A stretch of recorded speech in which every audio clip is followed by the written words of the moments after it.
Ia berpikir kesabaran, usaha, dan ketekunannya pada akhirnya akan membuka mata pasangannya. Tetapi justru sebaliknya, semakin banyak ia memberi, semakin sedikit ia dihargai.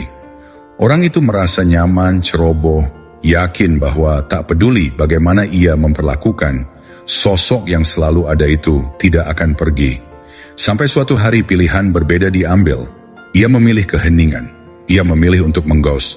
Bukan karena benci, bukan karena kelemahan, tetapi karena kekuatan. Dan pada saat keputusan itu diambil, seluruh keseimbangan bergeser. Karena dalam keheningan, tak ada lagi kehadiran yang bisa diabaikan. Tak ada lagi kata-kata yang bisa ditolak. Yang tersisa hanyalah dirinya sendiri, bersama gema dari pilihan-pilihannya sendiri. Perhatian yang pernah diabaikan kini menjadi bayangan yang menghantui pikirannya. Sosok yang dulu dianggap akan selalu ada, tiba-tiba menjadi ketidakhadiran yang mustahil dihindari. Inilah cara kerja karma. Karma tidak selalu datang sebagai hukuman atau badai. Ia sering bekerja dalam bentuk keheningan, kehilangan, dan beban dari sesuatu yang takkan pernah kembali. Ghosting ketika dilakukan dengan tujuan bukan tentang melarikan diri. Ini adalah tentang berdiri teguh dalam menghargai diri sendiri, menolak memberikan energi di tempat yang tidak pantas. Ini adalah tentang membiarkan orang lain hidup dengan konsekuensi dari tindakannya sendiri. Karena ketika kamu menghilang, kamu tidak hanya menarik dirimu. Kamu juga mengambil kenyamanan, kepastian, dan rasa aman yang dulu dianggap remeh. Dan dalam kekosongan itulah karma bekerja. Jika kamu siap membiarkan keheningan berbicara lebih keras daripada kata-kata, jika kamu siap untuk mengghost dan melihat bagaimana karma berjalan, tekan tombol suka, berlangganan, aktifkan notifikasi, dan tinggalkan komentar di bawah. Aku memilih keheningan daripada kekacauan. Sekarang, mari kita mulai. Nomor 1, kekuatan menghilang. Ada kekuatan dalam menghilang yang tidak akan dipahami oleh kebanyakan orang. Ketika seseorang menghilang, tanpa pesan, tanpa panggilan, tanpa penjelasan, itu menyerang inti dari psikologi manusia. Karena pikiran selalu menginginkan kepastian, menginginkan jawaban. Penolakan, seberapapun sakitnya, memberikan penutupan. Tetapi ketika yang ada hanya keheningan, tanda tanya dibiarkan menggantung di tempat yang seharusnya menjadi titik. Dan tanda tanya itu terus berputar di dalam pikiran, lama setelah sosok itu pergi. Pada awalnya mungkin ada rasa lega, mungkin bahkan ada keyakinan bahwa hal itu tidak penting. Tetapi perlahan, rasa lega memudar menjadi rasa ingin tahu. Kenapa tidak ada kabar? Kemana perginya? Apakah benar sudah move on begitu cepat? Rasa ingin tahu berubah menjadi keraguan, dan keraguan pun berkembang menjadi penyesalan. Inilah reaksi berantai dari keheningan. Ketidakhadiran justru berbicara lebih keras daripada kehadiran sebelumnya. Para Stoik memahami kebenaran ini dengan baik. Epictetus pernah berkata, bukan apa yang terjadi padamu yang penting, tetapi bagaimana kamu bereaksi terhadapnya. Menghilang adalah reaksi itu, sebuah penolakan untuk terus bermain dalam permainan yang melelahkan. Alih-alih memohon jawaban, seseorang justru menjadi pihak yang memaksa orang lain untuk mencarinya. Dan dalam sisi gelap psikologi, langkah ini menghancurkan, karena mereka yang pernah merasa memiliki kendali, tiba-tiba mendapati diri mereka tak berdaya. Pikiran mereka menjadi musuh terburuk, terus memutar ulang masa lalu, mencari makna dalam keheningan yang ditinggalkan. Namun, menghilang bukan hanya tentang mereka. Ini tentang diri sendiri, tentang merebut kembali energi, martabat, dan waktu.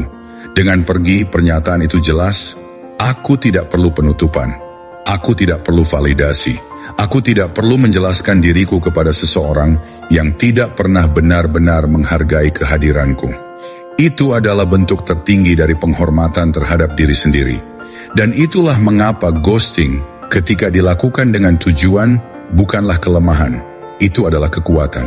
Jika kamu siap berhenti menjelaskan dirimu kepada orang-orang yang tidak pantas mendapatkan suaramu, jika kamu siap merangkul kekuatan menghilang, tekan tombol suka, berlangganan, aktifkan notifikasi, dan tinggalkan komentar di bawah. Ketidakhadiran adalah pesan itu sendiri. Nomor 2, keheningan sebagai hukuman. Kata-kata bisa diperdebatkan, pesan bisa diabaikan, panggilan bisa ditolak, tetapi keheningan keheningan tidak bisa dilawan. Ia bertahan, ia merayap masuk ke sela-sela momen tenang, terutama di malam hari ketika dunia mulai sunyi. Saat ponsel tetap diam, saat nama yang mereka nantikan tak kunjung muncul di layar, itulah saat keheningan mulai menunjukkan kekuatannya. Keheningan adalah hukuman, bukan karena niat untuk menyakiti, melainkan karena pikiran manusia tidak pernah bisa benar-benar melarikan diri darinya. Ketika seseorang memilih diam, ia sebenarnya sedang memaksa orang lain untuk berhadapan dengan dirinya sendiri, tanpa gangguan, tanpa distraksi, tanpa alibi. Ketidakhadiran itu berubah menjadi cermin, memantulkan kembali semua pilihan, semua kata, dan semua sikap yang pernah ditunjukkan. Setiap kali mereka membuka ponsel dan mendapati ruang kosong, ada sengatan yang terasa. Setiap kali mereka menoleh ke kenangan, bertanya-tanya mengapa kabar tak juga datang, keheningan seolah berbisik, inilah hasil dari pilihanmu sendiri. Dan bisikan itu tak bisa diredam, karena datang bukan dari luar, tetapi dari dalam diri mereka. Para Stoik memahami kebenaran ini jauh sebelum kita. Marcus Aurelius menulis, balas dendam terbaik adalah menjadi berbeda dari musuhmu. Dan keheningan adalah bentuk nyata dari kebijaksanaan itu. Bukannya membalas dengan amarah, bukannya mengejar dengan kata-kata yang tak pernah didengar, seseorang memilih menahan lidahnya, memilih menarik energinya, membiarkan kekosongan bekerja, melakukan apa yang bahkan kemarahan paling keras pun tidak bisa, memaksa kesadaran, memaksa pertanggungjawaban. Dalam psikologi gelap, keheningan bekerja karena otak manusia selalu menginginkan umpan balik. Setiap ucapan berharap ada jawaban, setiap tindakan menunggu reaksi, dan ketika reaksi itu tidak datang, siklusnya terputus. Mereka dibiarkan sendirian, bergulat dengan pikirannya sendiri, memutar ulang setiap momen, setiap kata, setiap pilihan. Keheningan menjadi jawaban paling lantang yang pernah mereka terima, meski tak ada sepatah kata pun yang terucap. Namun ada kebenaran yang lebih dalam. Keheningan bukanlah balas dendam. Keheningan adalah perlindungan. Perlindungan terhadap hati yang sudah terlalu sering diabaikan. Perlindungan terhadap energi yang tak pantas lagi dihabiskan. Perlindungan terhadap waktu yang terlalu berharga untuk terus dibuang kepada orang yang tidak tahu bagaimana menghargainya. Dengan memilih diam, seseorang tidak lagi menuangkan dirinya ke dalam jurang kosong. Ia membiarkan yang lain duduk dalam kekosongan ciptaannya sendiri, merasakan dingin dari ruang yang dulu pernah hangat oleh kehadiran. Itulah kekuatan keheningan. Ia bukan tentang apa yang diucapkan, melainkan tentang apa yang dengan sengaja tidak diucapkan. Diamlah yang paling menusuk, diamlah yang paling menggores, diamlah yang akhirnya membuka ruang bagi kesadaran. Jika kamu siap berhenti membuang kata-kata pada telinga yang tidak pernah benar-benar mendengarkan, jika kamu siap membiarkan keheningan berbicara untukmu, tekan tombol suka. Berlangganan, aktifkan notifikasi, dan tinggalkan komentar di bawah. Karena pada akhirnya aku tidak butuh balas dendam. Keheningan itu sendiri sudah cukup. Nomor 3, menggeser kontrol. Kontrol jarang sekali benar-benar direbut. Hampir selalu kontrol itu diserahkan, seringkali tanpa disadari. Itu terjadi ketika seseorang mengejar tanpa henti, ketika terus menjelaskan sesuatu yang tak pernah didengar, ketika memohon agar dipahami, agar diberi sedikit tempat. Pada saat itu, tanpa sadar, kendali berpindah tangan. Yang satu memutuskan kapan untuk merespons, kapan memberikan perhatian, kapan mengakui keberadaan. Dan pihak yang mengejar semakin dalam terjerat dalam permainan, tanpa sadar bahwa mereka telah menyerahkan seluruh kekuatan mereka. Tetapi sesuatu berubah ketika keputusan untuk diam diambil. Ketika seseorang berhenti menekan tombol kirim, berhenti menulis pesan panjang, berhenti mencari penjelasan, seluruh permainan bergeser. Kekuatan berpindah, ghosting, keheningan yang disengaja, menjadi momen di mana skrip yang selama ini diharapkan tidak lagi berjalan sebagaimana mestinya. Dan justru disitulah titik baliknya. Orang yang dulu mengendalikan ritme kini kehilangan pegangannya. Mereka tidak lagi menentukan kapan emosi orang lain akan naik atau turun. Mereka tidak lagi memegang kuasa atas kapan dan bagaimana interaksi akan terjadi. Kendali direbut kembali dengan cara paling sederhana, yaitu dengan tidak melakukan apa-apa. Sebuah tindakan yang tampak kecil, tetapi dalam dunia psikologi Ini adalah salah satu langkah paling besar. Mengapa begitu mengganggu? Karena itu menginterupsi ekspektasi. Seseorang yang terbiasa melihat orang lain mengejar akan mengira dia pasti akan berdebat, dia pasti akan berjuang, dia pasti akan kembali dengan kata-kata panjang yang membela diri. Ekspektasi itu memberi rasa aman, memberi ilusi bahwa kendali tetap berada di tangannya. Namun ketika yang diharapkan tidak terjadi, otak pun terguncang. Keheningan menggantikan prediksi. Dan ketika prediksi gagal, rasa tidak aman muncul. Itulah titik di mana kekuatan sejati mulai terasa, di dalam ketidakpastian. Karena orang yang harus bertanya-tanya, orang yang dibiarkan menebak-nebak, akan selalu merasa tidak nyaman. Dan ketidaknyamanan itulah yang perlahan berubah menjadi obsesi. Para Stoik menyebut hal ini sebagai penguasaan diri. Seneca pernah berkata, dia yang berani adalah bebas. Tidak ada keberanian yang lebih besar daripada menolak untuk dikendalikan oleh persetujuan orang lain. Dengan memilih diam, seseorang menyatakan dengan lantang tanpa kata, tindakannya tidak lagi mendikte hidupku. Kata-katanya tidak lagi menentukan reaksiku, rantai pun terputus. Dan ketika rantai itu putus, lahirlah kebebasan. Kebebasan inilah yang sering kali paling mengganggu bagi pihak lain. Bukan karena kehilangan interaksi, tetapi karena kehilangan kendali. Karena bagi sebagian orang, yang paling menakutkan bukanlah kepergian fisik seseorang, melainkan hilangnya kuasa atas bagaimana orang itu merespon. Dalam bahasa psikologi gelap, hal ini menghantam begitu keras karena otak manusia didesain untuk mencari pola. Ketika pola terputus tiba-tiba, itu dipersepsikan sebagai penolakan. Dan penolakan adalah salah satu pemicu terbesar obsesi. Mungkin mereka tidak akan mengakuinya. Mungkin mereka akan berpura-pura tak peduli, tersenyum seolah baik-baik saja, melanjutkan hidup seolah tidak ada yang hilang. Tetapi di balik semua itu mereka tahu, tali yang dulu ada di tangannya kini sudah tidak lagi. Dan yang lebih ironis, semakin keras mereka mencoba menolak rasa itu, semakin kuat rasa itu menggigit. Namun, penting untuk diingat, menggeser kontrol bukanlah permainan. Ini bukan tentang manipulasi. Ini bukan tentang aku akan diam agar dia kembali mencariku. Tidak, itu justru jebakan lama yang sama. Menggeser kontrol adalah tentang memilih diri sendiri. Tentang berkata, aku tidak lagi membiarkan orang lain menentukan nilainya diriku. Aku tidak lagi meletakkan harga diriku di tangan orang lain. Itu sebabnya tujuan dari keheningan bukanlah membuat orang lain jatuh. Tujuannya adalah memastikan diri sendiri tidak jatuh lagi pada lingkaran yang sama, tidak mengulang kesalahan yang sama, tidak menyerahkan kendali yang mestinya ada di tangan sendiri. Dan inilah keindahan paradoksnya. Ketika seseorang berhenti mencari pengakuan dari luar, ketika ia berhenti menanti validasi, ketika ia berdiri tegak dalam kebebasan diri, justru disitulah daya tarik terbesar lahir.